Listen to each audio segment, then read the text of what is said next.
15 minutes. See if Longzhu actually focuses around mid lane or if he's able to get some fresh air.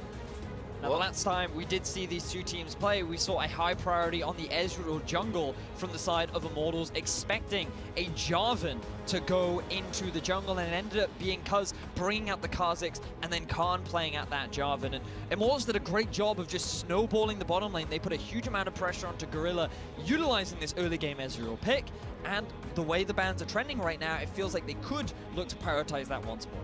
And you can see there for Rascal there, of course, the top lane sub coming in for Longzhu. Actually has more games than just the one LCK. Has a 3-5 record, if I recall correctly, in the LJL, so has time in the Japanese Professional League. But this will easily be the biggest stage he has ever played on. And yes, Longzhu, they have already locked in that #1 seed, moving out of this into quarters. But what a better way to show your dominance as a team, to win Korea, come to Worlds, go undefeated, and then just throw the 3 other teams into a scramble and say, whatever, one of you is going to make. Yeah, fight you, fight! Well, here we go. Last ban is Kog'Maw from Longzhu. That has been one that Cody Sun has relied heavily upon, but you know, the things like Twitch and that are still available if they did want to go late game. A lot of options here. Immortals favoring the Lulu, actually take it first.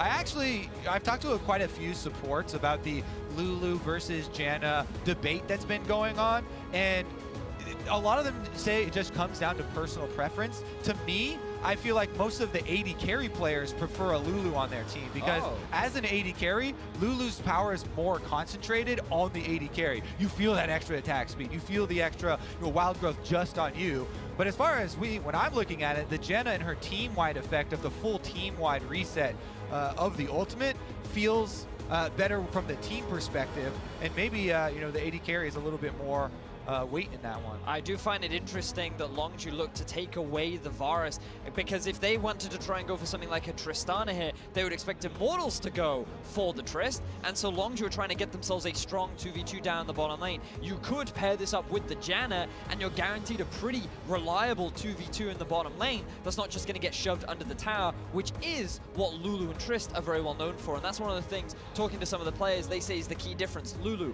very much more powerful in terms of the laning phase, but Janna, she just has so much utility and value in resetting and the late game fights. Kind of split the difference there as far as the first 6 picks goes. The other one, of course, is potential junglers being traded. Jarvan was the first pick overall for Longzhu in this rotation, and Xmithie on Sejuani, so kind of out of some of the more high-tempo junglers he was known for and back to more of a solid tank, as Longzhu, again, still thinking about Flame in that top lane, will ban Maokai here as their first ban in Phase 2.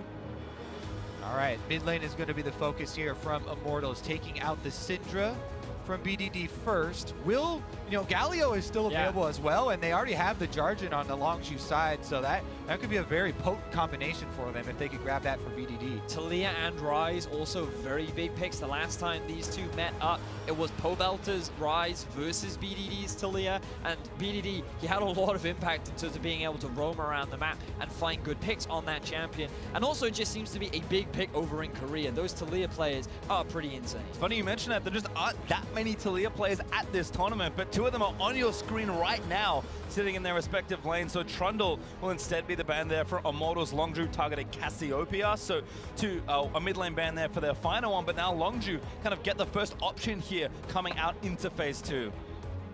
A little bit of extra power there due to the flexibility of Jarvan. They draw a top lane ban as well. Could possibly be a nice front line here. Everybody's been very happy to jump on that Cho'Gath train. So good for later in the game for the extra true damage in your frontline battles. But all our Taliyah talk is not in vain, and it does come through even with the Galio being available. I think that the goal here for Longzhu is they still want to keep that flex option available for Jarvan, because if Immortals pick a tank top, you can put the Jarvan into it, and then you can pick something tanky in the jungle if you want. Alternatively, if you see the Cho'Gath top, you could then put the Jarvan in the jungle, and then you can pick like an answer, like Gnar is still available if they believe in Rascal to be that kind of carry player. And with Trundle banned, there's the possibility of a Camille, but I'd expect more something like Gnar. All right, so the Corki is going to come through for Immortals in the end. They are going to have some good late game damage along with a solid front line, but will they be able to get there? And as soon as you start talking about other champions for top lane, one of the things that has plagued some of the NA teams has been Shen from top side. You know, it really messes with your early river control, your early bottom side control, and that is going to be the case here for Rascal, grabbing this one up. I'm excited to see how he will stack up against Flame, who is a veteran in terms of League of Legends, been playing for a number of years. And throughout the first week of group stages, he was one of the standout performers along with Pobelta on this Immortals squad. And now he's going to be going up against Rascal, who very new to a very big stage. Yeah, I know one of the things Azale was talking about and Impact likes to do on Shen is run up through to your lane brush early on and place your Spirit Sword, you know, pretty far up in the lane, so that then when the tank comes up to the minions, just right off the bat you can get some pass-through Qs and try and get some early power there. But Flame does play against Impact and a lot of the NA top laners as well, so probably be expecting some shenanigans of the sort. And Flame is going to be on that big tank to facilitate what has been a very meta composition that we've been seeing throughout groups. Two big frontline tanks in top and jungle, two late game carries in the form of Corki and Tristana, and then the Uncensored utility support in Lulu. You have a very similar composition from Longzhu, but Shen doesn't have that same sort of tankiness. His value really comes from making early plays with the Shen ultimate, trying to force picks and look for those counter engages whenever Immortals try to force something within the early to mid game. Well, certainly could be a tough one. Immortals, one win and they're in. Longzhu trying to go undefeated.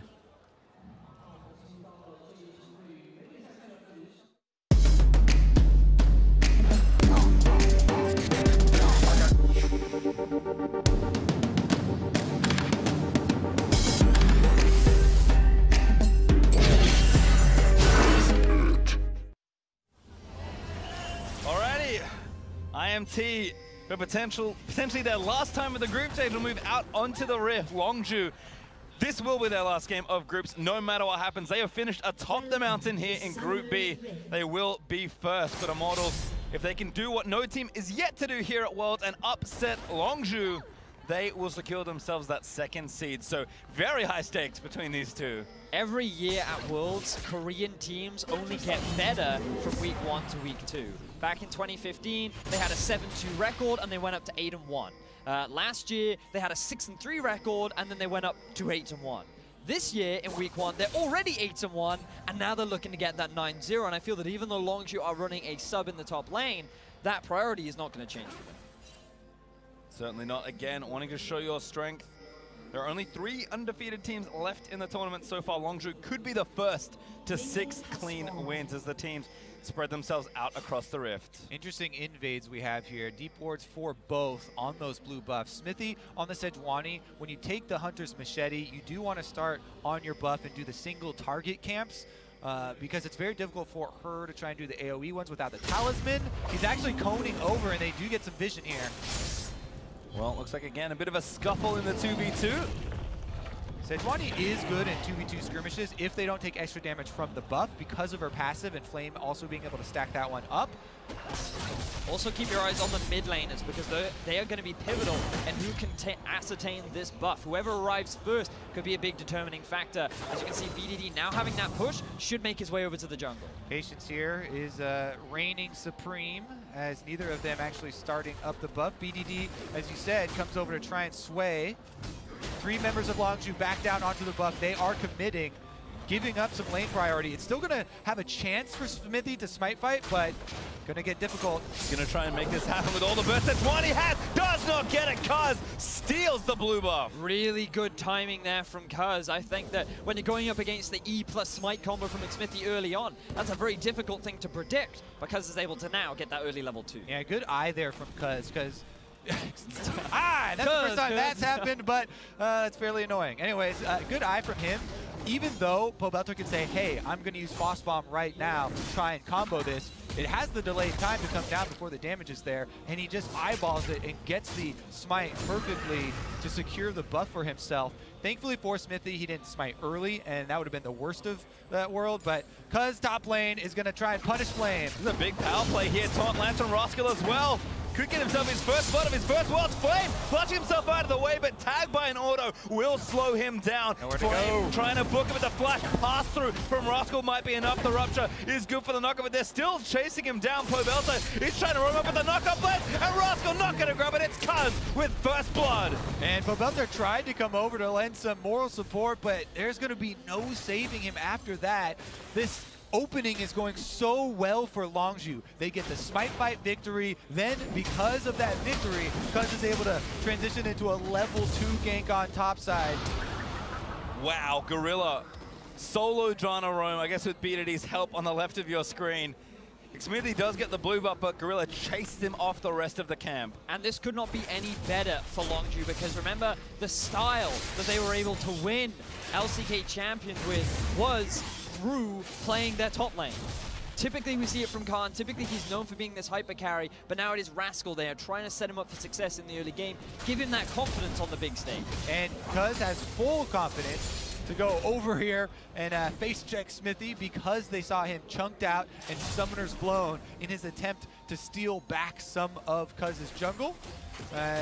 Regardless, Pobelta should be fine here. You know, he's getting pushed in, and the look towards mid lane gank won't be very eventful. Now in the bot side, Cody and Ole doing a nice job here with the Lulu and the Triss to push in and try and deny some CS, but BDD on a very early roam back to the flashless flame. Ooh, they really want to punish this Cho'Gath. Even though they know there's a ward here, you can just blast cone over and run past it. Flame playing a lot of respect here, though, not getting in range of the Shen taunt. He also knows that the wave will push towards him eventually. So Flame's more than happy to just sacrifice a little bit of experience and wait for BDD to show up on the map once again. Once he does, he can go back to pushing up the lane a little bit more, but I feel like the damage has already been done. 12s against the 24 in favor of Rascal, already level 5, and you're now looking towards that level 6 play that we were talking about that we love to see from these Shens. Cuz can come bot, Prey gets level 6, and you start forcing things all across the map. Remember, no flashes on this top side of the map because they were all blown in the early skirmishes. Surprise here, knockup does land in. Smithy trying to fight as Flame is going to rotate back in. BDD here first as expected on the Talia. And Longzhu might even dive Flame here. TP in from Pobelta. He's going to save the day. A lot of resources here being kind of siphoned away from Immortals with this constant pressure from Longzhu. Yeah. They're very happy to get that mid lane teleport out without having to risk anything on the tower dive. So although Immortals are holding on here, they're slowly bleeding away more power from the top side of the map. Longzhu are playing this early game extremely well right now, knowing exactly what to do after that. That level 2 that they got first, just stealing away the blue buff. Cuz has not slowed down. Now the bright side for Immortals is the fact that they have this power bomb. Bottom side though, BDD is on the way. He's not even level 6, but he's roaming through to try and get some summoners. And walks away. Prey a little too low perhaps there for that play, but BDD, he has been so active in the first 6.5 minutes of this game. Pobelta doing what he can, pushing the way back in, but BDD, even on CS pretty much, now going to move around back to his lane, and he just keeps moving out and pressuring the side lanes of Immortal. But he is losing a lot of experience. You can see he just lost a wave right there, and even though the farm is even, the fact that Pobelta has gotten level 6 first means that BDD's roams are not as effective as they potentially could be. He just had to move to the bot side because that tower is getting very low. Prey and Gorilla had taken a lot of damage, and there was the risk of dropping that tower much sooner than Longzhu would have liked. Here comes Cuz as well. Shows himself here in the bot wave, shielded up by Gorilla. That's Prey already going back, gets a pickaxe and 2 daggers, not the most impactful buy early on here for Prey, but knows again, lane's been going poorly. It's 15 CS behind as Cody. He's going to get the Thunderlords proc on, but no knock up there as Cuz not quite there with the flag and drag. Interestingly, BDD going for very early Merc treads in the middle lane, wants those tier 2 boots because his focus is very much about roaming around the map like we've seen all this game. Yeah, I guess he's also worried about the Sejuani crowd control. So he's really investing in that tenacity early on. The magic resistance is going to go a little bit of a ways, but he's back out every single time he pushes up one wave. Halfway roams down the map. Flame this time backing up. sends BDD right back to base. Now we need to see Longzhu looking to make a play bot though, because if things stay the way they are, Immortals are eventually going to take that tower. Once it's gone, they can start moving Cody, Sun, and Ole around the rest of the map, and that's where this early pressure can start to snowball in the favor of Immortals. You have a great scaling composition with the Corki and the Tristana, so the onus is on Longzhu to make the plays in this early game. Buster shot committed there as well by Cody as Pobelta picks up the package. Cody's son didn't really see where Cos was potential, or even BDD who could also threaten, so instead he goes back. He has 2.2k to spend, grabs himself a BF sword, a potion, and probably a couple of extra items there as well. In fact, straight for the aggression there, flat AD with an pickaxe as well. Exactly. Sometimes we see actually teams lane swapping on this purchase. This is actually even more flat attack damage than we usually see from the first purchase of Trist, but since they're making so much headway on the bottom turret health, they're going to return back there. You do really have to re-emphasize how much of a possibility 5-man squad bottom for Longzhu is, though. They have the roaming mid and Shen top, so you have to be very, very careful if you're Immortals and kind of just poking at the danger down there and being very quick to back off, because as soon as those ultimates are blown, you have to be very, very worried. And look at the wards from Longzhu as well. 2 littered fairly deep into the bot jungle of Immortals, along with the control ward at the entrance to the river. They have exact knowledge as to where Xmithy is, and if for 1 second they feel that Xmithy cannot react, that's when they're likely to strike. But we're just keeping our eyes very closely on the setup from Longzhu and how they force this, because Immortals, it's just a waiting game for them. They don't have to force anything right now. They're going to scale very nicely. They're gradually working towards this turret. But here we go. Here comes Kuz. Gonna try something here in the bot side now that the package is worn off there from Pobelta. And it's actually a little bit worrying for Immortals that they have Smithy coming down here. If they attempt something, again, there's going to be a lot of extra emphasis from Longzhu on getting there quickly. Pobelta's teleport will come up pretty shortly, and that will make Immortals feel a bit more secure down here, but here they go. And corruption lands, but here's Xmithy actually. Cuz walked away from the area, but now shows himself and can't really afford to do too much again. IMT playing carefully. As soon as you show your jungler on bottom side, though, Cuz goes in. He's going to counter jungle these Raptors and take it away from Smithy. Going to attempt to, at least, as Smithy finds the control ward here. Going to take that one down, so protects his camp for now, but again, Longzhu playing very well to defend when necessary and kind of take their advantage. They're actually 1,000 gold ahead pretty early on into this game, which is not an insignificant lead. A little trick for viewers as well to see if the teams look like they're going to commit. Well, BDD is making a roam up here, so... Knock up there onto Roscoe, but Flame could be trapped in this one. TP in there from IMT. Pobelta going to try and save it down as Flame does get the normal to Roscoe. A good chunk of damage. Pobelta finds him in a great Spirit's Refuge. Can't protect him for long enough. Flame gets the kill. That teleport had just come off a cooldown for Pobelta. Barely. Now can they get out alive? The juke forward there for Flame. BDD now taking heat from Pobelta, but not enough here from the Corki. Really good response from Pobelta. He was sick and tired of all these roams from BDD, and finally he's able to answer. They get the kill down onto Rascal. They relieve some of the pressure from Flame, and they get themselves on the kill board. Now when Rascal comes back up, his Stand United will still be threatening. However, Flame teleport on Cho'Gath can answer that as well. So a little bit of hesitation, may come into question here. And it's all about who can get these wards past the river. Currently, they're just battling to get very shallow ones, and that's really aiding in this constant roaming.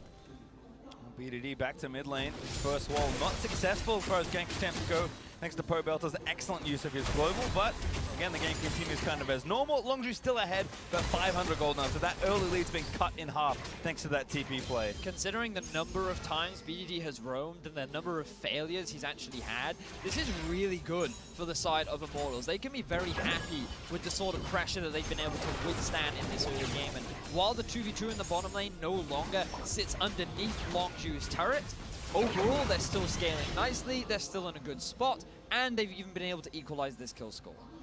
Cuz has also thrown a lot of pressure that way. Xmithy's kind of been there, but not quite on time for a gank or counter gank. But now again, IMT taking further hold of this right-hand side of the map. Longzhu with good defensive control wards, but if Xmithy and Pobelta especially can sneak down there, then there's potential for a play here, because Gorilla is very squishy if he gets tagged by some sort of CC chain.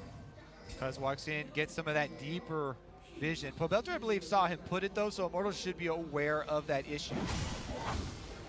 Cuz taking a bit of damage, but BDD again able to push back down with Pobelter leaving that mid lane. So a lot of attention here towards this bot side. It has relieved something for Flame, but we're going to watch this one again and how good of a play this was for Immortals. Now, note here, just keep your eyes on the cooldowns as well. TP has come back up. Flame also has flash, but he doesn't flash over the wall. He flashes towards his teleport because he knows if he buys enough time, Pobelter can help him swing this fight in his favor. BDD is stuck on the worked ground. Pobelter is just soaking up the skill shots from BDD, and that allows Flame to stay alive long enough to get the consumption and equalize the kills. Yeah, the coordination there. Flame's very well aware of them trying to turn that one around. Flashes the seismic shove. He was almost able to walk out of the little indicator, but very close and didn't want to, you know, risk it there. This bottom lane turret, though, this is probably going to be the powder keg that explodes. As we said, Stand United and teleports could come in to the bottom side, and the Longzhu bottom teleport getting so low might be a little bit dangerous because that can oftentimes be used as bait since it is such a decently valuable objective. And it is a little concerning that Longzhu haven't tried to force anything yet, but it's not too late for them. IMT, they're still working towards their first items. They haven't completed anything yet as they're looking to try and get onto Pobelter. He holds onto it. No, some steal here for Pobelter. Oh, Ultimate finds BDD who insta-cleanses out of the way. So last package here, the re-engage from the roam on bottom. Actually, a lot of damage there dealt by Pobelter and some confident play, confident footwork.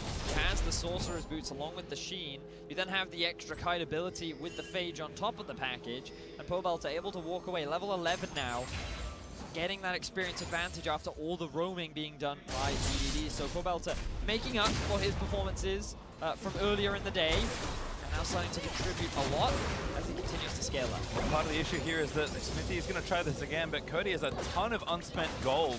Actually, again, more than 2,000 gold, and the Rage Blade's already done for Prey. That's a really good point, bringing up the power difference here as far as in-combat power already out on the field. This Rage Blade is a pretty big spike for Varus if he could stay mobile. A lot of crowd control floating around down bottom side, though. And I'm sure Immortals would love to spend this gold, but the moment they back, they're going to lose that tower. And that makes things favorable in terms of tempo towards Longzhu.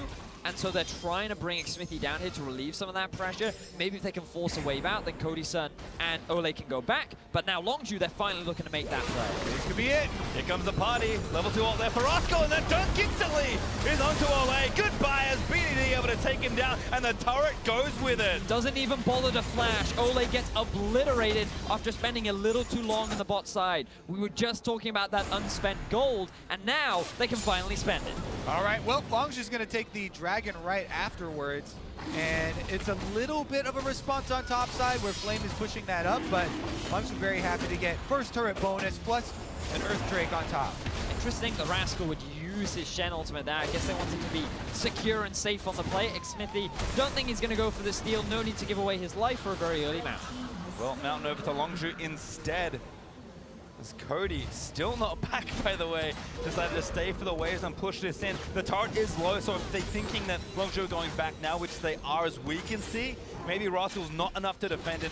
Immortals can finally equalize that turret. Yeah, they definitely like to execute this so he can purchase on his next back. Already, Cody Sun is sitting on almost 2,800 gold in pockets. Now he also gets that turret gold, and it's going to be a very big purchase. It's 3K unspent for Cody. But on the other side, his teammate Pobelter has actually got his Trinity Force, so you can kind of see they're still going. A lot of the item timings weren't quite there, but yeah, IMT just want to do this. They're able to do this because Pobelter still has push in mid. BDD is forced to come mid and can't wave clear bot, and they've already seen that Varus is top lane as well. So Immortals know that there shouldn't be enough wave clear on the bot side, but Rascal with a good defense keeps that turret damage to a minimum. Meanwhile, they're able to secure their own blue and not have to give that one up, despite committing jungler to that top side for quite a long time. The other thing Immortals need to worry about is a top lane dive. Now Longzhu actually setting up for that possible roam. Again, level 2 wall for BDD, so right now, Pobelter teleport is ready. All right, can we see a repeat of this play? IMT also running the bot lane up the lane here as a good rupture on Prey will delay this siege for a long time. I wonder if Longzhu saw the bottom lane on their way or just expected it to happen. I think they wanted to try and bait the teleport out from Pobelter, but he was not budging, until he saw some kind of commitment from Longzhu. That means that no Summoner Spell ends up getting used, neither advantage really gained for either side. Again, steely resolve here for IMT in the face of a very fearsome opponent, but Longzhu not really done letting up. Oh, here's the TP! Smithy looks for the ultimate, does slow down Gorilla, but now they're in onto Prey. Great cut up there, double TP for IMT. Smithy takes down Gorilla. Flame gets the kill onto Prey, and a clean 2-0 team fight win. Fantastic 5-man collapse from IMT onto the duo lane of Longzhu. Rascal did not have his Shen ultimate up. BD did not have his ultimate to try and save them, and this is going to give 2 swift kills in favor of Immortals, along with a tier 1 tower in the top. Shen pushing on bottom side, and Rascal wants to try and get that objective first. BDD as well in mid lane, so Longzhu will get some gold for themselves. Not a bad trade at all. I think it's really worth mentioning, you're right, like, Immortals committed a lot to that play, and while at first glance it looks really good, they get a bunch of kills, they get a tower, the fact that Longzhu get a tier 2 and the mid lane is going to open up a lot of the map for them. BDD now going in with the Shen, stand united. Oh, Cody now going to try and jump out, but he moves through the rocks as BDD is going to keep pummeling him. Seismic Shove trying to predict the flash. The flash shot's not going to hit, but BDD cleans it up anyway. BDD enters right back with a Rascal on his back, and now they've got control around the Riptail. Gonna take this one down pretty quickly. You would imagine that they would then transition into the top tower. You would expect as much, seeing as you have Longzhu Prey pushing up towards the top lane, but now BDD has to answer mid. If he keeps this mid tower alive, this whole set of circumstances goes heavily in the favor of Longzhu. Would have been great for IMT to crack that turret, but not quite enough as the Rift Tower does go over. For Russ? No, it actually was Cuz, picks it up. Rascal just standing in a spot, and Prey, the extension of this play again. Longzhu, so much time on the map, up in tempo, taking so much here as BDD finds himself solo killed. Fantastic play from Pobelter. Getting that solo kill is going to relieve a lot of pressure around the map as well. Taking down that turret, closing the goal gap. Pobelter really stepping up for Immortals. Huge plays from him. He teleports up top slide to save Flame in the earlier little skirmish. Able to get the solo kill plus mid lane turret afterwards. But here's another look at the solo lane combination that was able to find Cody's son. Now Cody, he doesn't want to use his flash just yet. He's waiting for the W. He sees it and he's like, I'm taking a lot of damage. And then Rascal doesn't expect BDD to be able to land everything, but then he ends up dying. And now we get to see exactly how this 1v1 happens. Pobelter, he just hard commits. He has more damage than BDD does. He has his flash up too. And then he ends up getting this. That was pretty straightforward from Pobelter. Very good stuff there for Immortals, and we kind of saw moving into, at least for today, Immortals, we saw in week 1 the solo laners look so good. The bottom lane a little more shaky here, especially for Cody with so little experience, in fact no experience on this stage, but Flame had been playing well. Pobelter stepping up, and now Immortals as a team need to be playing to probably the highest level they've ever played in quite a long time, because beating Longzhu is possible, but it is so difficult, and they are still behind 2,000 gold. But to their credit, they are keeping the game close. The last time Immortals and Longzhu met, Immortals were the team that had the early game lead and were forced to make a lot of early plays, but then one bad decision by going for a Drake ended up losing them the Baron, and then they almost immediately lost the game. Longzhu are in a slightly different situation now, where Immortals have the scaling composition. They're going to have really good team fighting later on into the game, and the pressure's more on Longzhu to try and force action to happen. They still need to utilize the channel, and they still need to try and find more of these roams. Yeah, there definitely is a little bit of that advantage as far as the scaling for Immortals, but it's not this huge thing that's going to, end the game. So Longzhu, they do have some pressure on them to stay proactive, but they do need to also be careful about where they apply this. Yeah. Because if you throw away a lot of money to this squad, as you're saying, it can definitely go the other way. It's the end. Gorilla caught here, but does heal his way out of trouble. Kaz hooks in, but a good early rocket drop from Cody might protect him away. Flash ulti, maybe not so lucky as the Stand United. Also going to deliver the Shen. Pobelter can't make it to the fight in time, but Flame is here. They might actually have a collapse in the works. It's a pincer maneuver. Good stun there. Oh, silence, sorry, from Flame. As actually now the damage keep moving through. Longzhu trying to find an angle, but Rascal taunts Cody. Oh no, Cody barely going to leave it. The hot barrier is out of the way, and Flame kills Rascal with a feast.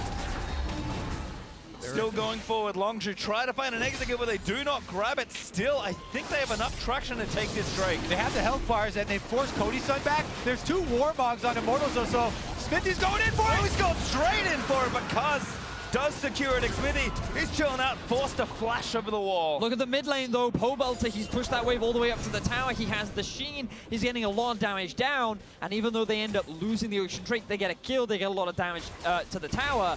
And Immortals, I feel like they can be pretty happy with this overall. Oh yeah, they're so happy because when you're talking about the compositions and you're talking about the scaling, a lot of it for Immortals is when they're grouped up as 5. They evade during the Shen ultimate and they kind of kite out the strength of that Longzhu, which would be catching someone off guard, then re-engage with the 5-on-5. Tank wars with Cho'Gath and Sejuani on your side are definitely what Immortals want to see. Especially in those extended engages, because then they back away, the Warmogs regenerates the HP, and then they're more than happy to go back to the fight. So let's see how this all started off. All right, so Smithy, he tries to get the jump onto Gorilla, and they're able to disengage. As soon as they see Cuz coming, they're expecting the Shen teleport.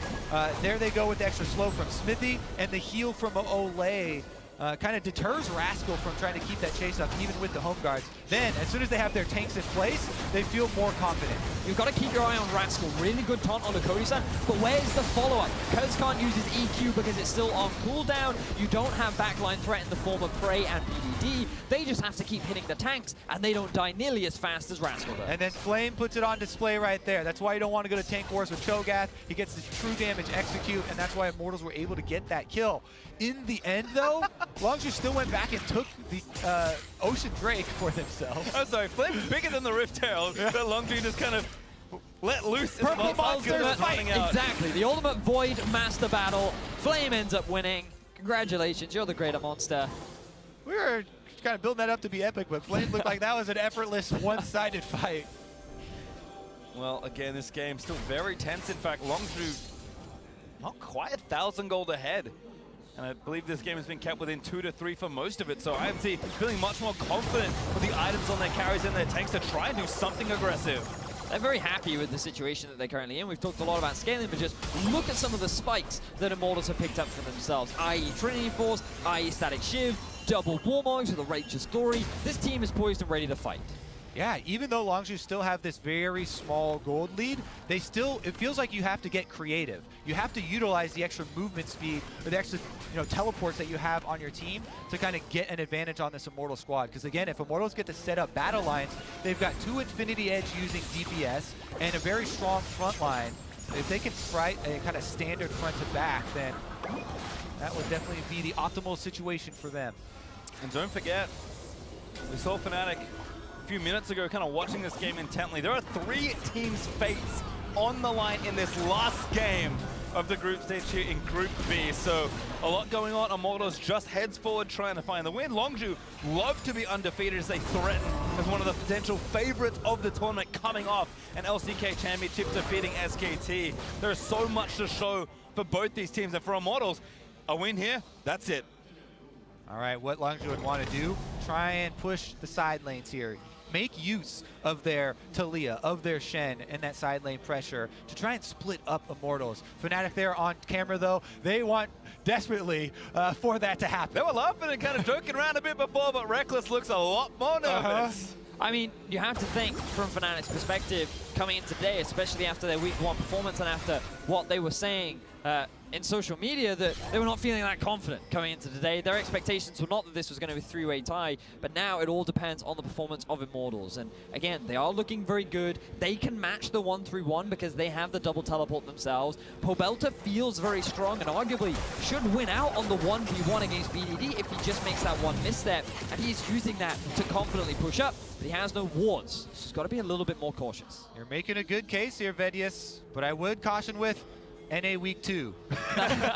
That's all I've got. Also, Longzhu. Longzhu. Longzhu could be a bit risky, but BDD here, Rascal ready with the Stands United. So again, IMT, incredible patience as they just try and slowly set up the game. Methodical is not usually what we associate with Immortals. We associate it with their opponents, but today Immortals are just trying to play slowly and steadily. All right, Longzhu have Shen in the bottom side to get the bottom creep wave moved up. That's the optimal one for Baron situations. They've got BDD currently getting topside moving, so Immortals, while they are feeling solid in a 5-on-5, the side lanes are starting to close in, and the timer is definitely ticking down. And intense games like this things crack so quickly as soon as something like a big Baron fight happens or the objective goes over to a team. Even an Infernal Drake is up in about 50 seconds to add a little more spice to this very, very interesting mid-game. We're approaching the 30-minute mark, and again, with barely 2,000 gold between the teams, neither team is out of it. And yes, IMT will be happy to sort of wait, but there's no guarantee if you get to 45, 50 minutes that the game's going to go your way. The thing is, for Immortals, is that when you look at how they've played throughout the day, game one, they got caught completely unawares by the high aggression, the high playstyle that we saw from the Gigabyte Marines. Then against Fnatic, they hold the lead for the majority of the play, but then a few individual mistakes is what resulted in them effectively falling apart. Now, those individuals cannot afford to make those same mistakes in this scenario. Longzhu are not the kind of team or have the kind of players that make those individual mishaps, and they will look to punish you if you make one wrong step. Definitely true. We've got an eye on the vision as well here, as Immortals are actually moving it up quite nicely, setting up for this fight. The ultimate from BDD used very early on, and again, every ultimate like that, those are the creative tools, the possibilities that Longzhu would want to use to get that advantage, try and get the avenue where they can actually break up those battle lines from Immortals. But one more not going to be on the table.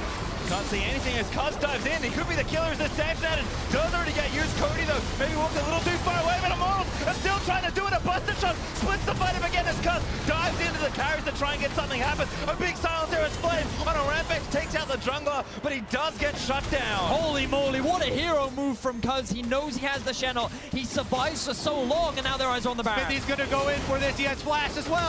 It's too late. No, they don't pull the trigger.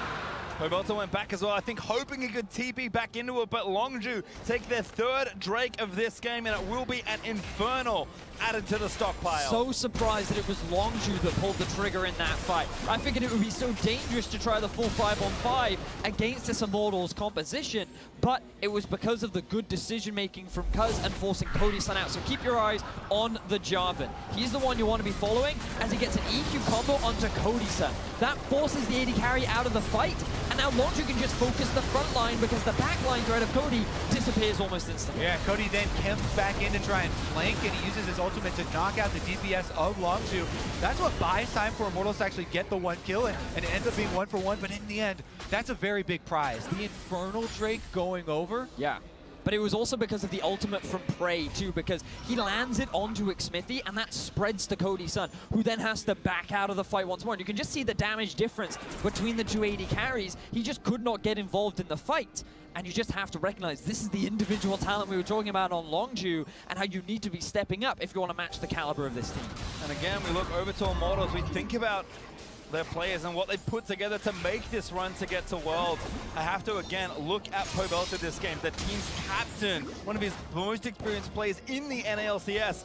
Had a great week one, a not so good start to week two, but if he carries this game for his team, he can erase all that from his memory. And he's setting himself up to do it. 105 on the Corki. 3 items completed. This guy is ahead in levels, he's ahead in power, and he has the ability to carry the whole game, but it's all about how he positions, what priority targets can he get onto, and how much of a risk is he willing to take.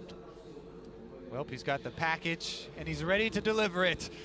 What's going to be inside? Is it going to be a victory here and a pass on to quarterfinals, or are they going to take themselves into the tiebreaker scenario? Well, Roscoe again, both globals up, so he's ready to split push down the bot side. Flame is sticking with his team in these tense situations around Baron. You need to have your Cho'Gath available, but that is giving Longzhu a huge side lane advantage.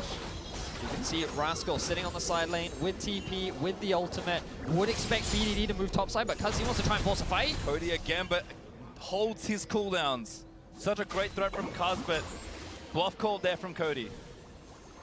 And meanwhile, Pobelter in the top side on Corki with his Trinity Force, slowly moving towards that turret. BDD is going to arrive to try and wave clear, but Pobelter is going to be able to join. He uses the package. I think he does use it actually to get over. That means IMT going to try and start something here, but no vision, no angle for a Sejuani ultimate.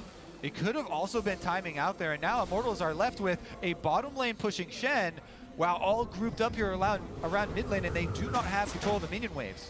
You got to go so soon here if you're Immortals. And looks like maybe the call is onto the Baron. They clean out the vision. They know they've got full domain. Immortals do have a pretty fast Baron clear with the Corki and the Cho'Gath ultimate, but they're too afraid to commit as long as you have priority mid lane. Yeah, Longzhu call that bluff. They keep Rascal down bottom. He's making a lot of work on that turret. And Flame's going to be late here to this party. In They're fact, gonna the get wave it. is Wow. too big. Rascal going to take that solo. They're actually going to gank him instead. The two TPs are bot side, so Rascal has to try and get away. Silence there by Flame. The Rupture's going to miss. He dodges out of the way, flashes out over the wall, and I think he's maybe saved. Cody, though, is also coming in. Yeah, he's got another wall to try and jump over here, and the Never rest of his team are drawing Immortals up towards the Baron. Longzhu are afraid themselves to commit to the Baron. They don't think that they can take it down quickly enough. They will be happy with the tower. No summoner spells were used from Immortals, but now if... Okay, Prey's going to go back to base. I thought maybe Longzhu could try and rush it with Rascal's ultimate on top of them. Not going to take that gamble. Instead, everything is going to reset, and Longzhu with a very slight advantage in the bottom lane. Well, no control words here right now for IMT. We'll sweep out this one as the Baron. Ooh, Tornado a little short, so Xmithy able to freely take down the ward in the back. Going to take the speed train and the Scuttlecraft down as well. And again, Immortals building up their strength on their carries, approaching 4 items, but still have yet to find their fight. I still feel like Immortals right now are in the power position. They're the ones that find it easier to force the fights. They're the ones that have the better scaling, and it's on them to really just wait for Longzhu to make the slip up. But this Korean powerhouse are not making that mistake. They came back from a 10,000 gold deficit and were still able to win. And right now, they're not giving Immortals that window to force that fight. Will Immortals remain cool under the split pressure? Once again, Rascal's down bottom, and he's getting the wave moving. They're taking over vision around the Baron. This is where teams are made and lost, is around this Baron with a bottom lane pressure. There is no inhibitor turret on that bottom lane inhibitor, and the threat is very real. You know, we talked about how this means a lot for Fnatic, but it also means a lot for the Gigabyte Marines, because if Immortals win this game, they secure themselves the quarterfinal spot, and that battle tiebreaker situation doesn't happen. So Gigabyte Marines and Fnatic are both putting in their fate into Longzhu so that every single team can try and fight their way out of this group. Longzhu fans, Fnatic fans, and Gigabyte Marine fans all together in this one versus Immortals fans. The North American squad, they have not had a great week so far, but this could be the win that changes everything. And Immortals, they're in a situation to do it. I mean, again, look at that stack on these marksmen. Pogolta and Cody, 4 items each. Prater with a lot of shields. As Cody's going in, but Cody holds the line. The Chain Corruption is good, but here's the rejection to reset the fight. BDD going in as Pogolta tries to get his way out. Does finally go down to Prater. Xmithy. Oh, he splits the difference on the ulti as Flame. Late TP's in and gets caught in BDD's wall. We talked about how Pobelter needed to be the carry for his team, and he is the one that gets caught out. He uses the flash. It is not enough, and now Longzhu have their eyes on the Baron. All right, Rookie, get in there. Cody, you need to salvage this fight for your team, but Longzhu tearing down the Baron, and I just don't know if there's a way to try and get in here. Are they going to go for the 50-50? Flame's got ult. It wouldn't even be 50. That's true. He has flash as well. Longzhu have to be patient, but now they split off the carries. Cody tags Prey for a good chunk of damage, but Immortals are split. Remember that Pobelter has teleport, so if Immortals can delay long enough for him to revive, then he can join. But now they're cut off here. Oh. The 2 tanks might just go down for this. 2v5, Pobelter dead for 14 more seconds. Xmithy goes down, and now the smite's out from this Baron attempt. Cody's son running down mid lane, taking turrets, and Flame still threatening the flash over to try and execute with his ultimate. Big Rupture finds 3. Teleport from Pobelter is up. He could join. Immortals, what's the choice? Are they going to go now? Pobelter, get a Chandler, looking for a fight! Oh! Able to smite down the Baron, but they're going to still fight. Another Big Rupture is Pobelter into the back of the fight. Prey shut down by Cody's son. Rascal does take out Pobelter, but the fight is continuing. BDD still here. The knockoff finds Cody, and Longzhu turn it around. What a crazy fight, but everything falls apart for Immortals. Longzhu are the ones to come out on top. They get the 3 kills in the Baron pit, and they secure the Baron. And they're going to be able to move over to the Elder Dragon as well. That team fight has huge, huge rewards. Look at the excitement on the Gigabyte Marine's face. It's ecstatic right now after Longzhu with such a massive fight. I believe that is because of the expected favor there to Longzhu. All right, we said the game was close, but Longzhu have now finally broken ahead of the pack. Well, they actually did not, try and rush down that Elder Dragon. With Smithy having died so much earlier, he was actually back up. Look at Flame, uses ulti, 1.5k damage, just slightly miscalculates it. And Longzhu, they get the smite, they get the skirt. Now, that was a fantastic package from Pobelter, but he also throws himself into the middle of 3 members of Longzhu. BDD dealing damage on the side means that he's not at any real threat, and even though Prey ends up going down, Longzhu get all the kills onto the primary carries and walk away happy chappies. That's a picture of a happy chappy. Woo! There, I guess. And now the Dragon, still started here by Longzhu. Immortals not in position. Flame in the top lane, dealing with Rascal. Pesky side lane shenanigans again. So Longzhu, they already took the Baron. They're going to likely take the Elder Dragon here as well. But Xmithy and the rest of Immortals actually kind of hoping to defend here. Shen ultimate is available. Cho'Gath forced the group because he has no TP. They're going, Cuz, he's going to jump back in onto the carries. Now Shen's going to join the fray. Fredo letting it rip with a huge taunt. Might be in there. Redemption's good as Flame. Takes down Cuz, but Xmithy dies to Prey. Pobelter zoned off by BDD as Flame is trying to tank as best he can, but Rascal just so much help to work with his Prey. Going to find himself with a double kill. Cody flooded out under the shove, and now maybe they can turn it around. That was not a great wall from BDD, but Longzhu still come out ahead in the fight. Junglers have been traded. Flame is added to the side of Immortals. And Longzhu, their eyes are back towards the Baron with no smite available. Yeah, Elder Dragon here is going to be an option, but without any smites, there is no super secure, clean finish here from Longzhu, and Pobelter might be able to thread a rocket in there.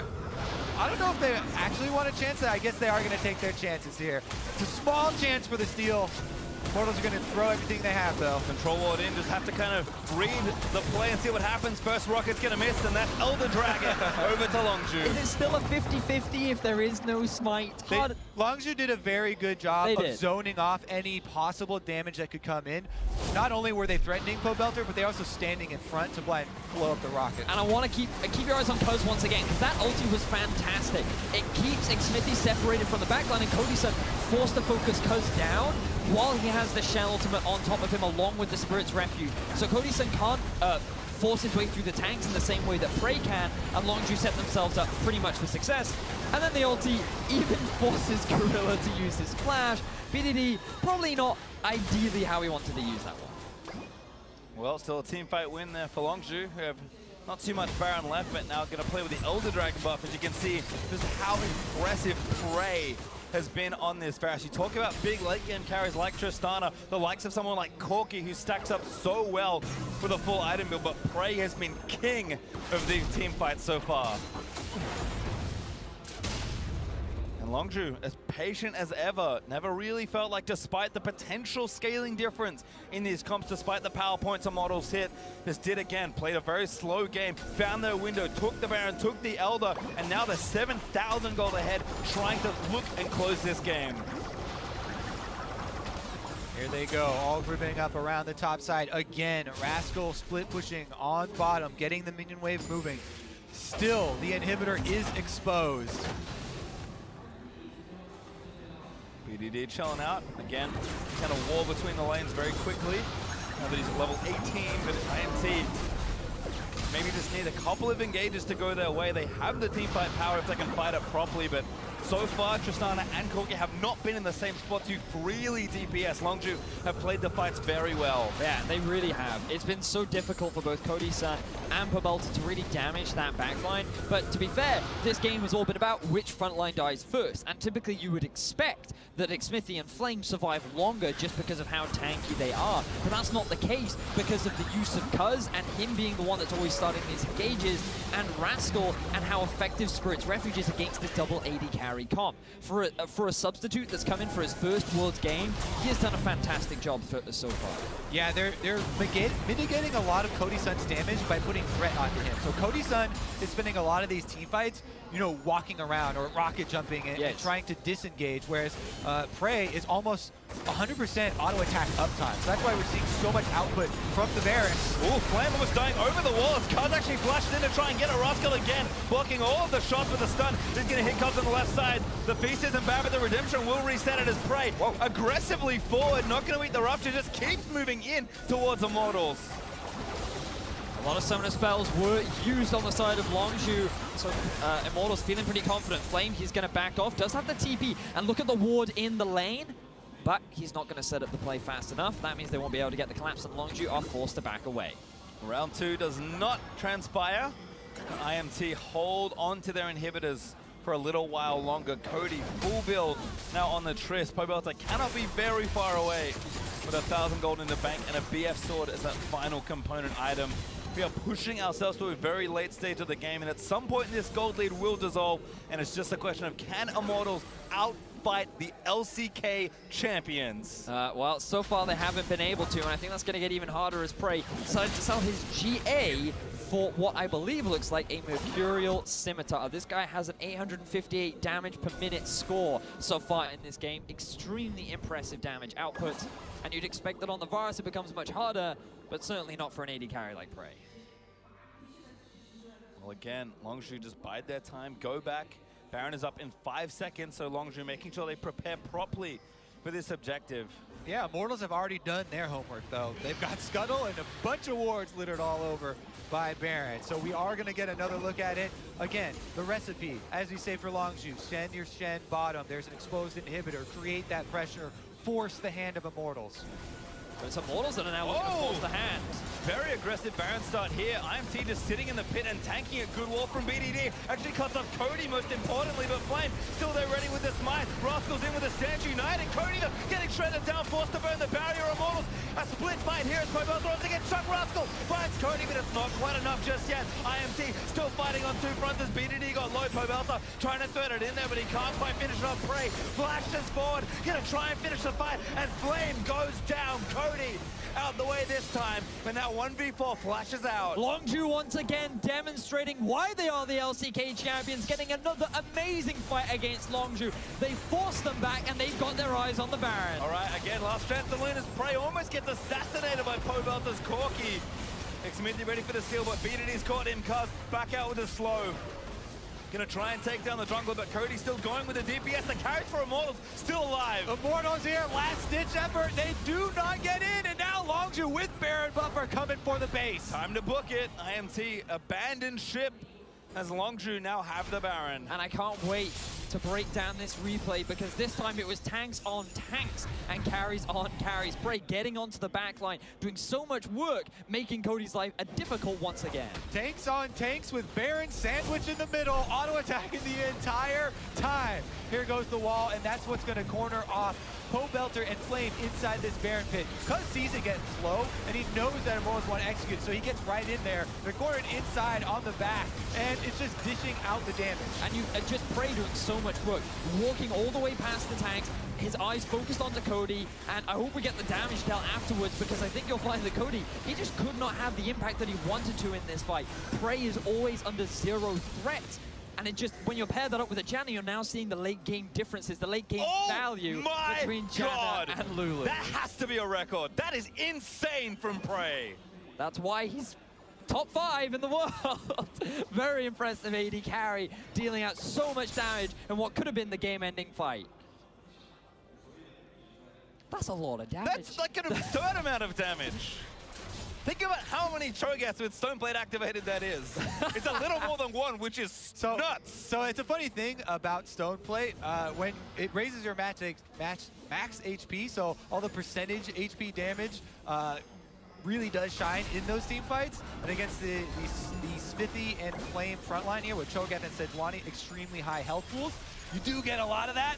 And so that also helps fund those numbers. But Prey has just been outstanding here. Actually, not just here, but all group stage long. And a huge part of why Longzhu are looking to end it undefeated. They've certainly been in form ever since they win in the LCK. This team, we're going to go undefeated here in their first ever Worlds as Rascal continuing the side lane pressure in top. This inhib has not been taken yet, but Longzhu, they are persistent. Longzhu, they're looking to close things out. They brought in their sub. At first, it didn't feel like they were utilizing the Shen properly, but he has been doing so much work with Cuz in these fights. And Prey and BDD being those main damage dealers. The game felt very close in the mid points, but Longzhu with a team always coming out ahead in these fights. With a support like Gorilla on a champion like Janna, Praise has been playing with such confidence very well. Could be the best bottom lane in the world. They are absolutely in contention given how good they've been, and Prey showing off in this game versus Immortals. And reminder, if Longzhu win this game, they force the battle of the tiebreakers. Every other team in Group B will be looking to secure that quarterfinal spot, while Longzhu will end their group stages at 6-0. Prey just not taking any damage here. Gonna finally finish off that inhib. Longzhu again, patience is rewarded as they finally break the bottom inhibitor. Everybody on the edge of their seats kind of waiting for Longzhu to deliver the last blow. An inhibitor is down. Immortals are making a play on Rascal, but the rest of the team are rotating up. Prey's actually in mid lane now, pushing down yet another inhibitor, I believe, as BDD cuts everybody off at the pass. And Kaz again finds the knock-up on the Cody-san. He's trying to get the damage done, but Flame just melts in front of the Longzhu damage. The inhibitor falls, and now it's 5v4. Longzhu, they're looking for the final inhibitor. They're looking for their final winning groups. Immortals are not that today, as Longzhu have their eyes on the Nexus. Gonna push forward here. Flame dead for 50 more seconds. But Nexus turret number 1 under threat. Pobelta with the package needs to maybe make something happen, but a massive redemption's gonna re-heal the team. Longzhu feel like cannot finish just yet. 3 inhibitors destroyed, though. Their work substantial. Elder Dragon coming up in 30 seconds. I think they want to add that one to their list of accolades. Want to pad out the objective scoreline, you know, moving into quarters. But they will set up a bit of vision as they make their way out. Gonna go back to base, spend the last bit of gold, but we're in the super late game. It doesn't matter that much. And now we can just look back at their attempts to take down Rascal. Yeah, and we're going to have the wall from BDD. Nice cutoff here. Separates the Immortals team from, trying to defend. And Prey here moves right up. Even though he gets hit with a rupture, not phased at all. Gets to turn around and completely obliterate Flame. Poor Flame. He just kind of got left out to dry. He's such a big target, too. It's kind of hard not to hit him. And now both teams resetting around the Elder. If Immortals can take the Elder Dragon, then maybe they can win a fight and turn this game around. But Longzhu, they just have to play the patient game. They have 3 inhibitors taken from Immortals, and those super minions will just slowly work into the base, and someone from Immortals has to answer. Does feel like Immortals might just be giving it up as Prey topping the charts in damage here in this game, very unsurprisingly. Elder Dragon over to Longzhu. Immortals decide they only have 1 team fight. They're going to make their final stand in front of their Nexus. All right, backs against the walls for Immortals. Longzhu with the Elder Dragon, 3 Elemental Drake buff, huge gold advantage, and 3 inhibitors down. Well, Longzhu pushing in for what could be the final time of their group stage. Immortals, there's been never another time to go as Prey. Oh my god, he just sniped Pobelta. BDD in there as well. He is deservedly unstoppable as he takes down the Corki. Immortals just can't do anything as Kaz will go down to a but Xmindy. He'll burn down next. Prey got himself a triple kill as he might look to close out with a Penta, but it is academic, immaculate, and most importantly, undefeated as Longzhu and the storm that swept through Group B. 51 minutes is how long it took Longzhu to end the game. Immortals fought hard, but every time they tried to challenge the Korean powerhouse, they could not keep up, and Longzhu were the ones to take the victory in the end. And congratulations to Rascal. They did it with their substitute player. He is undefeated. He is 1-0 here at Worlds as well. Matching his team now in their efforts here in the World's group stage. And what an immaculate performance from just so many members. Cuz with his great engages, the support that he had from Rascal, knowing that he could just commit to the backline and he wasn't going to instantly lose his life. BDD with a number of great walls, consistent damage output.